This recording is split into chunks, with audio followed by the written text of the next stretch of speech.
Hello, my dears. Daniela here, and welcome to the Spa Marketing Made Easy podcast.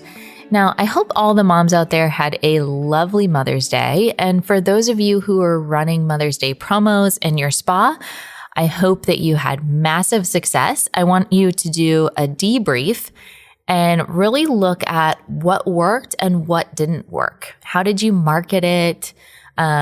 Who purchased what was your offer? Look at all of those things so that next year you can make your promo even better. We're constantly tweaking, okay? Now, I've got a big, exciting announcement for you guys before we jump into today's episode. I want each and every one of you to mark your calendars for the week of May 31st to June 4th. That's a Monday through Friday, because we are hosting a spa business boot camp. And you guys, we probably should have come up with a better name, because I'm not really sure that that gives what we have been working on behind the scenes justice, but this thing is going to be massive. So each day we're going to be doing an in-depth training. It'll be about an hour long, zero fluff, straight to the point. And then we are going to do up to 1 hour of Q&A after that, just depending on how many questions we're getting. We really want to do deep dives so that you guys have valuable information to take away into your business, not just theory, but action items. All right. So for day one, our topic is how to make money in your spa every day. Okay, I hope that every single one of you is interested in how to make money in your spa every day. It's very, very important. We love what we do. We love seeing our clients. But at the end of the day, you are running a business, and businesses need money to stay alive. Okay.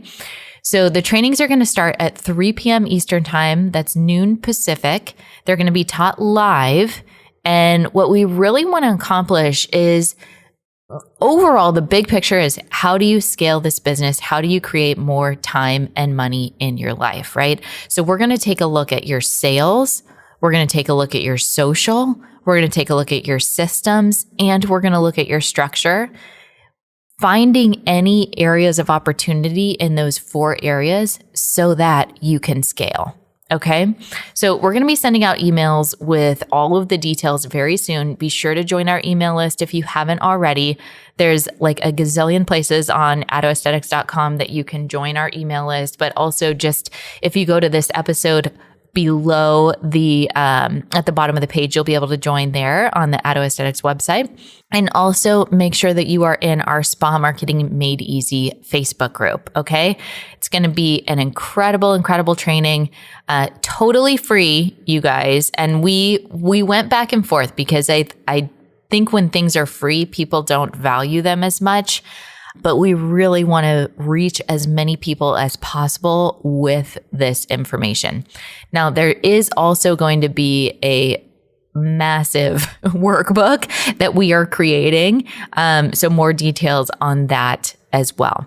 All right, so let's switch gears back to today's episode. I had a lovely conversation with today's guest, Terrance Bonner, all about core values, not just in your business, but also in your life. And I really loved his approach that we should really have core values in our personal life as well.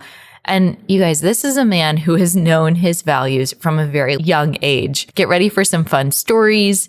And what I especially loved about this interview was seeing how Terrance, he knew what he wanted in life, and he found a way to make it happen. Part of his core values, right? Okay, so if you're not familiar with Terrance, let me do a quick read of his bio, and then we will jump right in, okay? Terrance is he's highly recognized in the massage and aesthetics industry, massage therapy instructor, and CE provider. He's trained all over the US and internationally in Thailand. His continued training and dedication to his craft, as well as his diverse approach to massage and skincare, has led him to be featured on CBS, Fox, NBC, and the New York Times. Very, very cool. He's so easy to talk to. Love his determination. Love that he has known who he is from such a young age. And I think that you guys will love and enjoy this episode as well. All right, let's go ahead and play that interview. All right, Terrance, welcome to the Spa Marketing Made Easy podcast. So happy to have you on. Thank you so much for having me. So glad to be here. Okay, so this conversation today, I'm really, really excited about, because there's so many things in business that get overlooked, because when you're an esthetician, when you're a spa owner, when you're starting out, you're like in that, I'm going to hustle hard. I want to hit that 100K. Like it seems like the goal of everybody. And they just start going 100 miles an hour this way without knowing their niche, without knowing their pricing, without knowing, who they are, what they're even wanting to create. And you are an expert in core values, right? You have built your business. You've you wrote a book, you've got all the things, core values. And I find that is something that is so incredibly powerful, so incredibly deep to understand and help guide you with your brand, with what you're trying to create. It's like knowing who your ideal client is. Like people start out in their business, they're like, oh, I like everybody because everybody has skin. No. Right? Core values, same kind of thing. So what direction do you want to go? Should we define core values to begin with? Because we were talking a little bit before and you said a lot of people don't know even what a core value is. So maybe we should start there. So core value is going to be pretty much your foundation of any business. That's your core value.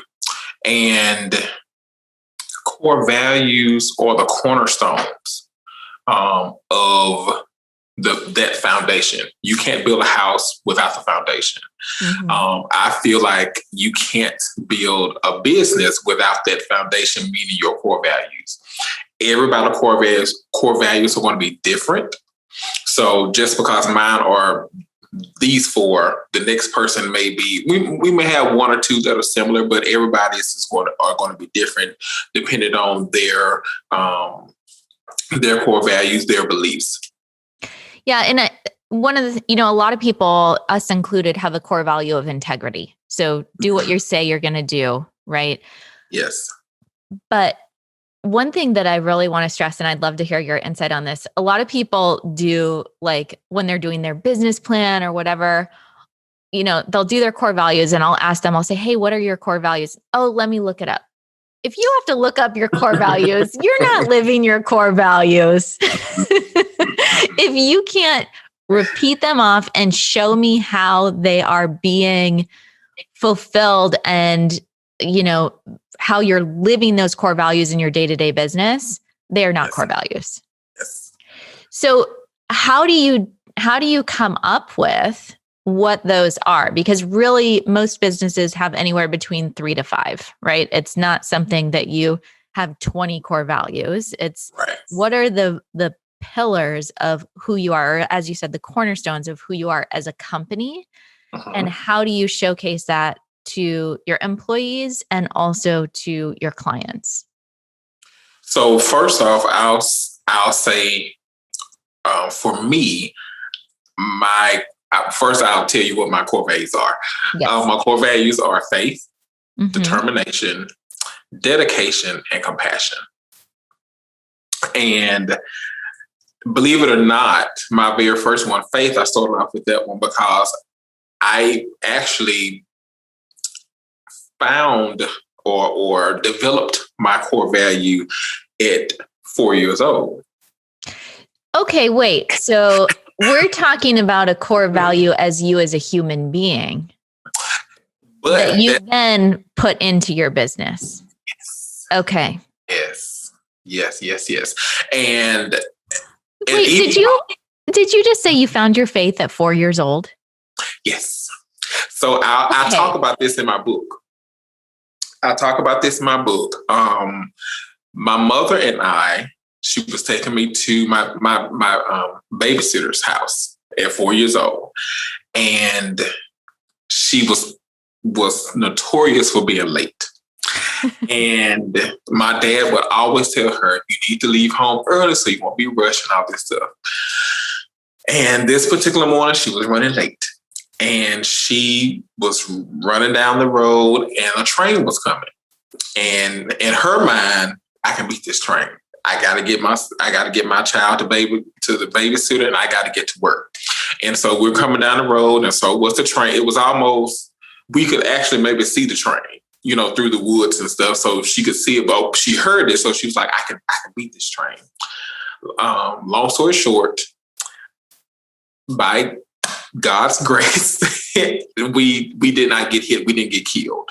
What happened when she got to the railroad where she saw that she wasn't going to make it, she turned the wheel really, really hard. And so now the car was facing in the opposite direction. Mm. And at that point, I found faith. Of course, I've been in church all my life, but at that point, faith became my first core value. So feeling that God was protecting you. He was protecting me. And at that point, looking back on it, because of course 4 years old, but looking back on it, I knew he had a purpose for my life. Mm-hmm. And that it was more for myself and my mother, that we had more things to do. Mm-hmm. And so we survived that. So at 4 years old, I found that. I found faith. Faith now, was... when did you get into the aesthetics field? 2014. So it's been 7 years. Okay. 7 years. And do you feel like every step of do you feel like faith played a hand in your journey to get into the aesthetics field? Oh my gosh. You've really built an incredible business for yourself. Now there's a lot of things that you've done. And I always say for myself, like when I was in college, what I do now didn't even exist. Right. Mm-hmm. So it's kind of like you just do what the next best step is. And then the next best step, and you listen to your intuition or your faith or whatever you call that to get there. Okay. So faith immediately was... faith. Okay. And then at 5 years old, determination. The same babysitter that my mom was taking me to at 5 years old, well, I didn't understand at the time that she was getting older and I was getting more active and she could not handle me. All I knew was, hey, you're going to a new babysitter. No, I want my old babysitter. But I didn't understand at 5 years old. And so I was taken to the new babysitter and I did not like her. I didn't like the surrounding. I didn't like her cooking. I just didn't like her. And so I was determined to get back to my old babysitter. So I'm on a whole other side of town. I'll probably say it was, can't remember how many miles, but it took us about 20, 25 minutes to walk there. When I first came out with the book, my sister and my dad walked with me back up. I left that babysitter house at 5 years old. I waited till she went to sleep. She thought I was asleep, and I snuck out the house and I walked from that babysitter house all the way back to my old babysitter house at 5 years old because I was determined to get back to her. I knocked on the door. She thought my mom was just in a rush, like she normally is, running late. And she thought she just forgot, that we switched babysitters, and she thought she was just gone. And because I was the only one there. And she went in and cooked my favorite food, which was her chicken and dumpling. And I began to watch my cartoons that they went on, not knowing there's a whole search board out looking for me. Oh my gosh. Because they didn't know where I was. And they, she came in and found me and, she just hugged me real tight. And I didn't, because most people was like, I would have whooped you. You should have got a whooping. She didn't whoop me, but she was just glad she found me. Mm-hmm. She was just glad she found me. And at that time, I wasn't thinking about being kidnapped. I wasn't thinking about being raped. I wasn't thinking about being killed or hit by a car. You're 5. I'm 5. Only thing I was thinking about was I need to get back to Miss Rosie. That was her name. I'm ready to get back to Miss Rosie. So at 5 years old, determination. I built that as a core value, and going into my journey because I became a massage therapist first. So I've been a massage therapist for 10 years, and 3 years in, I went back for aesthetics. And even going for a massage, it took me 3 tries and 6 years to do it. So I was determined to do it. I knew it was what I was supposed to do. And it was just nagging at me. It was the first thing I wanted to do out of high school. And my parents I went to my parents and said, this is what I want to do. They said, okay. But when the recruiter came out from the school and they had different programs, they saw computers. And I didn't know at that time, but looking back now, they looked at massage and they looked at computers. Well, it was 2004. Computers was on the rise. And so they knew and heard of computers, but they never heard of massage therapy. So in their mind, well, you should do computers. They'll be around longer. They're my parents, so I listened to them. So I did it. I hated it, but I did it. And I came back. I was there maybe almost 2 years. Went to school for that almost 2 years. I didn't finish because I didn't like it. Came back home. I bet that helped you in your business. Like knowing computers, knowing at least being around tech, because I feel like... Well, that's true. I've always been techie anyway. So, but it did help, although I didn't retain a lot of the stuff because I just really didn't like it because it was a graphic design animation. Now, would I love to have that right about now? Yes. But I really didn't attain. I mean, I learned about Adobe and, all that, but I learned about it, but I didn't really retain it because I was just kind of just going through the motions. I was like, this is really not what I want to do. But looking back on it now, I'm just like, I wish I would have retained it because I could be doing my own graphics and didn't have to send off for this person, But at the same time, business, you need to delegate people to do things, so it takes 100%. Stuff off. But it would have been nice, especially kind of in the beginning, to know how to do it. But yeah, so it took me 6 years to do it because I did that first. I tried a second time in 2006, right after Hurricane Katrina, because I'm in Mississippi. So of course, Louisiana is about 4 hours away. So on the coast is where I found the second school. And I had already enrolled. I went down and we enrolled. My dad went with me and we enrolled. But when we went to look for a place to stay, apartments, they were $800,000-$900,000 for one bedroom. And I was like, I can't pay for that and go to school at the same time. But that was because Hurricane Katrina had just happened. And so I had to go withdraw from school because I couldn't find anywhere to stay. So that was my second time. And then 3 years after that is when I finally went for massage. So I was determined to do massage therapy, to get into the field. And then again, when I was in massage school, we talked about aesthetics and different things that complement, massage. And so I was like, I think I really want to do that. And so time went on, but in my area, there was not a school that offered it. And so after 2 years working, I moved down to another area, Jackson area, Mississippi. And I started at the job and I said, I'm going to give myself a year so I can get my foot in the door and not just come and be like, I'm going to go to school. So I waited a year. And in that year, 2014, I went back to school for aesthetics. And I had trouble as a massage therapist in the beginning because I was a guy. Mm-hmm. But I felt I had it almost triple when I became an esthetician. And in my mind, I'm thinking, well, I'm going to do a licensed therapist now. I'm at the top of the list. If you're looking to hire somebody, I can do both things in my mind. But that was not the case. That was not the case. I felt like I had more trouble once I became an esthetician than it was when I was just a massage therapist. Mm-hmm. Nobody would hire me. Mm-hmm. But my faith, going back to my faith and my determination, I wasn't going to let that hinder me. I wasn't going to let that get me down, be depressed about it. I was going to push forward because I knew this was my purpose to succeed in this field. Can we push pause and sidetrack for a second? Because this is really interesting to me because so often it's women that are in male-dominated fields. Yes. And you're a male that's in a female-dominated field. Yeah. And so often, like my husband, he went to MIT, which is an engineering school. And it's very much male-dominated, like STEM fields.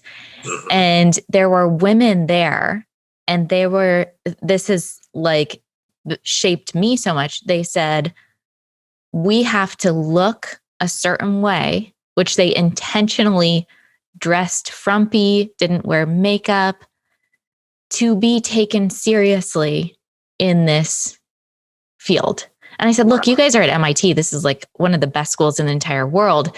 You've made it. You don't have anything to prove. But here in the spa world, I'm curious, like, how that feels, what your experience is like. I like to think as a woman that we're more welcoming to the men in the field.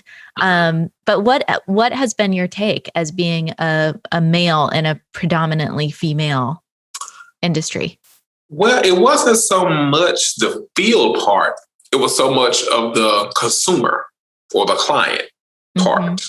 So the other estheticians welcomed you, but most of the estheticians, most of them were surprised, especially because I'm a male, but especially in waxing forums and things like that. It's like, oh, you do Brazilians? I'm like, yeah, I do.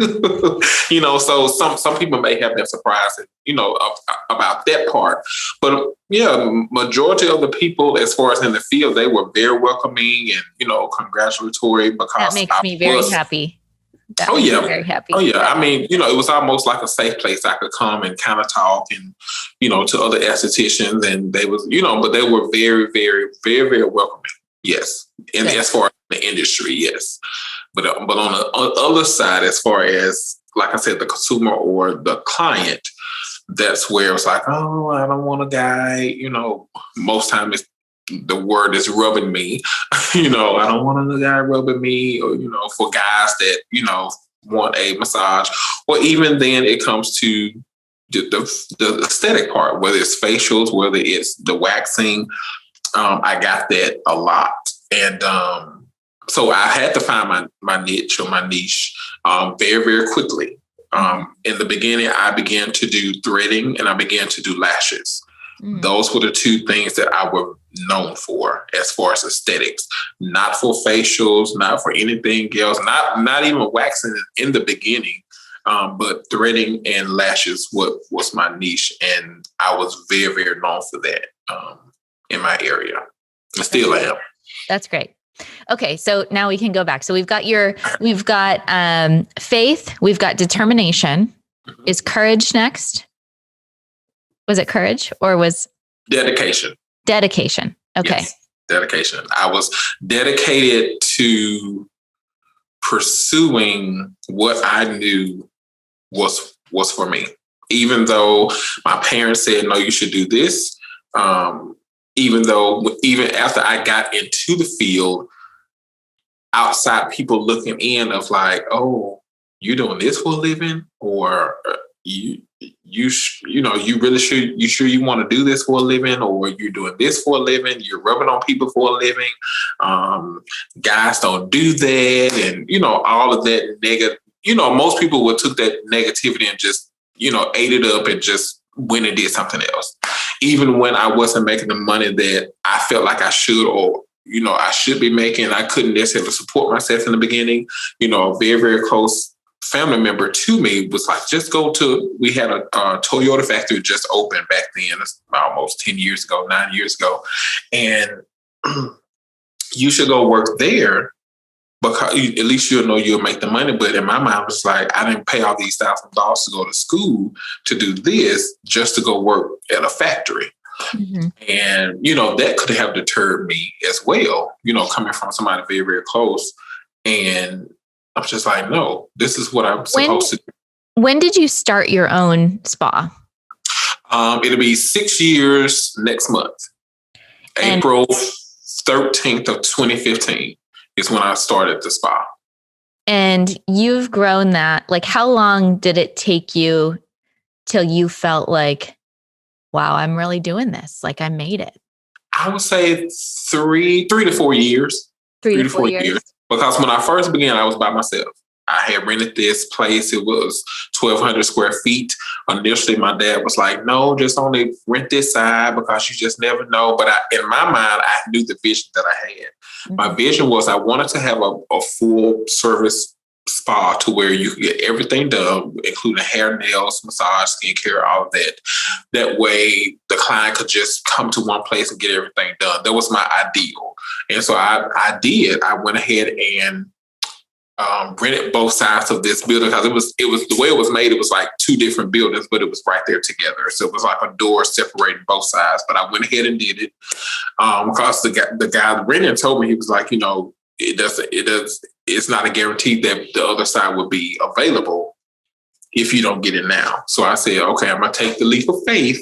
Mm-hmm. There's that faith again. I'm going to take that leap of faith, and I'm going to go ahead and get both sides now. And in 2 years, we outgrew it. Wow. We outgrew. We had to move. We had to move to a bigger location.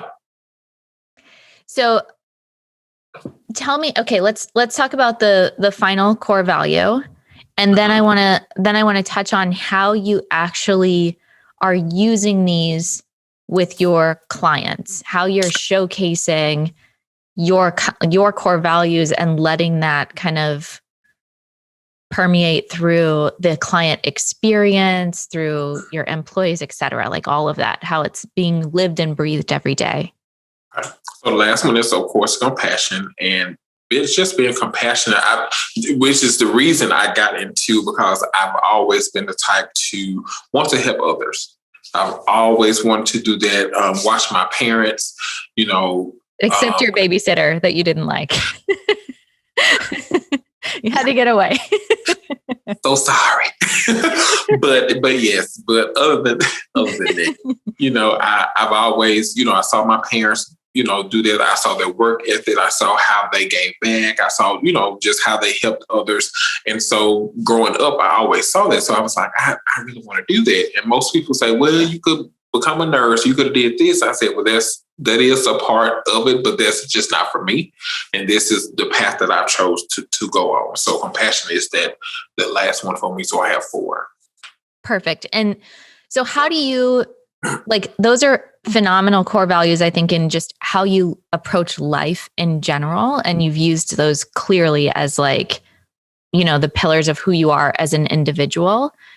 How do you take those core values and translate that into your business, into the experience that your clients have, the experience that your employees have? So just going back as far as developing the business part of it, I was scared. I was scared to open, and I was actually forced to open. Going back to that thing of nobody would hire me.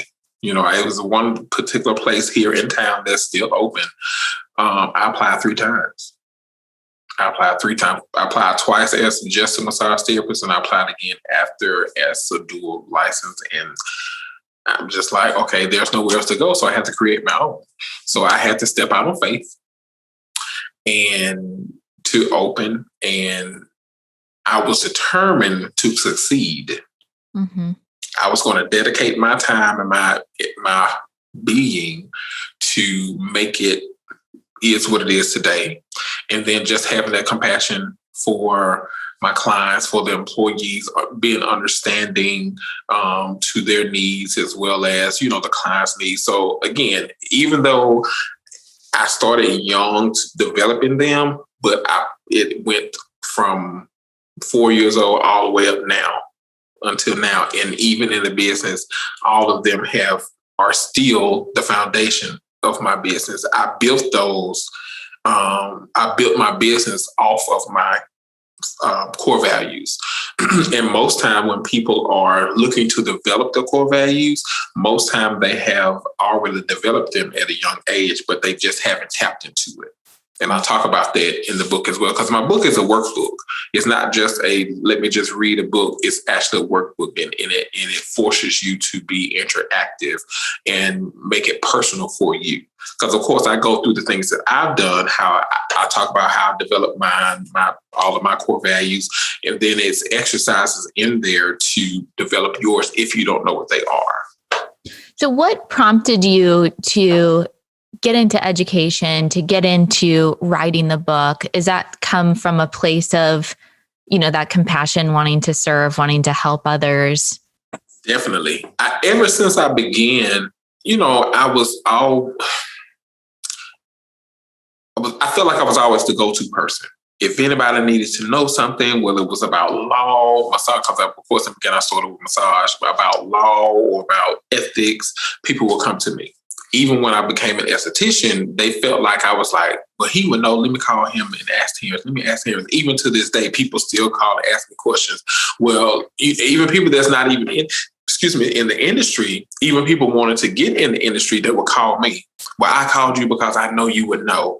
Well, can I do this? I was like, okay, in the state of Mississippi, and I blah, blah, blah, blah, blah. I roll off my tongue because I do know. And so I was in massage school 10 years ago. And hopefully I do not start crying because I boo-hooed in my very first class that I taught in a school. And I literally had out-of-body experience or epiphany. I was in school and my teacher was walking around teaching. And for whatever reason, I kind of phased out and said, I see myself doing this. And I was in massage school. And then 8 years later, I'm sitting in my very first class, and this thought or this memory popped in my mind when I began to teach the business part. And it just hit, all of a sudden just hit me that, wow, you said this 8 years ago in school that you saw yourself doing this. And when I tell you I said, y'all, please forgive me. I think some of the students started crying too. They was like, oh my God, what's wrong? And so I kind of went through the same thing. I was just like, you all, I literally told myself or saw myself doing this while I was in school. And now I am sitting here literally doing it. You're living it, breathing it. But having vision is such a powerful piece. And it's all connected with core values, because you say, like, I always quote Stephen Covey, begin with the end in mind, right? You've got to know what it is that you're wanting to create, what you're wanting to accomplish, and not be afraid to speak that truth and say, like, I am destined for this. It is I have faith that I know that I have a purpose to be here and help others in the industry and help others with business or help others with whatever it is, right? Like it can be business related or not, but there is, when you hold that vision for yourself very clearly, it comes to be. It's really incredible. Manifestation. Yes. Mm-hmm. Yes. Yeah. Good. Okay. So, I love this. Tell everybody where they can find you, follow you, get your book, get in your circle. How can people find you?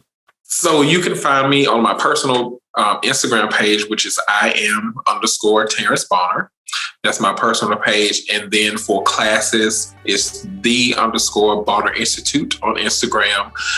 You can go to thebonnerinstitute.com. You can find my books, free ebooks on there.